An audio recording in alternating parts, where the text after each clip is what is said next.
Good afternoon and welcome to Something About Being Out. I was just about to switch the football on, but I seem a bit of a jinx. Every time I put the radio on, the opposition team scores. But it doesn't seem to matter what time I put the radio on. Yeah, funny how the mind works. Right, whilst I'm thinking about it, I'm going to talk a little bit off the cuff again and talk about some guided information and how I'm going to do it when I go guiding. The guiding will be tailor-made to individual needs, and it will fulfill the individual's need fully before any payment is accepted and the person is fully satisfied with the coaching that they've received.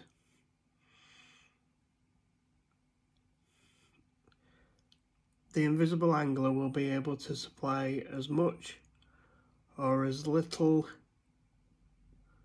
instruction as is needed, again tailored to the individual needs. This may also include companionship, travel and teaching of life experience. And this will all be combined and considered for value for money, expectation achieved, and how good the experience was. So now I'm going to talk about again catching my first river barbel and how it happened.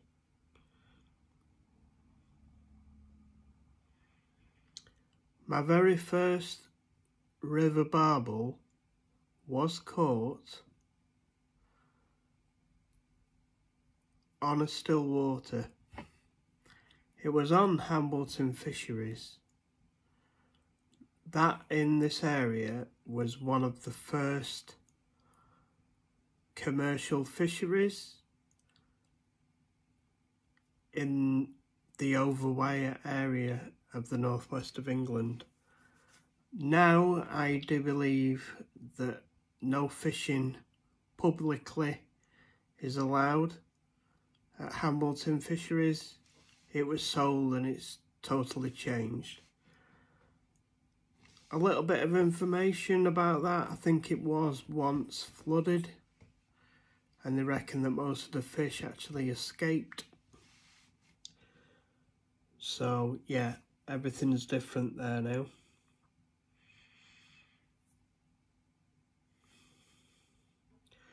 I actually caught my first barbel in 1997.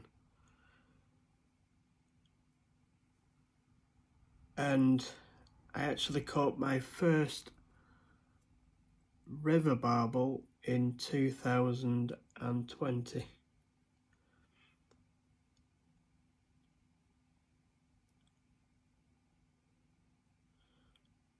So over 20 years has passed, roughly.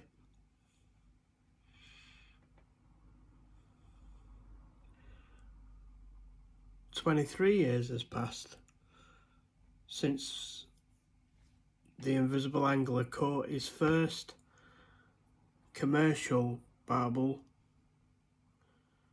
to catching his first natural river barbel. So it's taken a while. That was due to work commitments, really.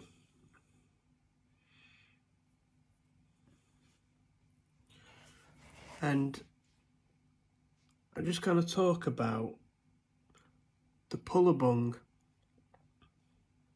and its early development that I was part of. And the question I will answer is, should I have patented the puller bung? And the answer is yes. My boss at the time did say I should have patented it. But at the time I was younger and it was a personal decision, and I still feel at that time it was the right one. And today I still feel it was the right decision. I can't go back on it anyway. So yeah, that's them two things talked about. So this is just a little video. I'll do a longer one some other time, but yeah, just something on my mind, so I thought I'd share it with you. Right, I'm going to chill out and listen to the football. I hope everybody is well. I've recently done just a little bit of a different video. I watched it back a few times and I like it. And I think if you like something, then there's something in it. So if anybody would like to watch that one, that video is on something about being out, and that video is ideal for listening to when driving in your car. Okie dokie. So yeah, I'm gonna go and listen to the football now. Everybody have a wonderful weekend. I'm back on the bank on Monday, going with a friend and gonna guide him and hopefully catch him his first river barbel. I've got a few minutes, there's no rush. Kick off now. Funny how you get that feeling that in your heart that it's kick-off time. Done it for many years, so it's something that becomes part of you, I think. 3 o'clock on a Saturday afternoon is when football is played, so yes. So yeah, just going back to catching a river barbel, we're going to try, but I have explained to the individual that you might not catch one on your first outing. You may be really lucky, and you might do, but there again, it just takes away the disappointment that if you don't catch. And going back to what I've just said, it's taken me over 20 years to get round to catching my first river barbel, and I've only caught 2. Sometimes I've been unlucky due to snags and other